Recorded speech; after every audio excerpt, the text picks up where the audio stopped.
So ఇప్పుడే మనం చూసుకున్నట్లయితే మొదలైన రేషన్ పంపిణీ.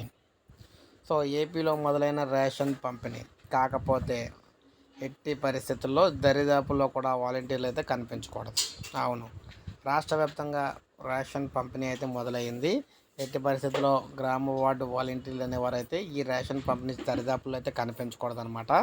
సో అలా కనిపిస్తే వారి మీద కేసులు అయితే పెడతారు. ముఖ్యంగా చూసుకుంటే రేషన్ పంపిణీలో మనకి బియ్యం, పంచదార, కందిపప్పు, అదేవిధంగా మనకి సో ఏదైతే ప్రజెంటు రాగి పిండి అయితే ఇవ్వబోతున్నారన్నమాట.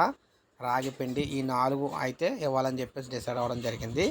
సో కందిపప్పు అనేది ఈ నెల అయితే మ్యాక్సిమం ఉండదని చెప్తున్నారు. ఎందుకంటే కందిపప్పుకి సంబంధించి రాష్ట్ర ప్రభుత్వం ఇక్కడ అమౌంట్ అయితే తీసుకోలేదన్నమాట డీలర్ దగ్గర నుంచి. అందువల్ల కందిపప్పు అయితే ఉండదని చెప్తున్నారు. సో అందువల్ల కందిపప్పు అయితే ఉండకుండా ఓన్లీ బియ్యం, పంచదార, అదేవిధంగా దాంతోపాటు రాగి పిండి ఈ 3 ఇవ్వాలని చెప్పేసి డిసైడ్ అవ్వడం అయితే జరిగిందనమాట. సో ఒకప్పుడు ఉప్పులు కానీ, కందిపప్పులు కానీ, చింతపండు కానీ, నూనెలు కానీ ఇచ్చేవారు. ఇప్పుడు అన్నీ తీసేయడం అయితే జరిగింది. అందరికీ తెలిసిందే. అయితే కొత్త అంటే ఉగాదిని పురస్కరించుకొని కూడా రేషన్ సరుకులు పెంచకపోతే చాలా దారుణం అనమాట.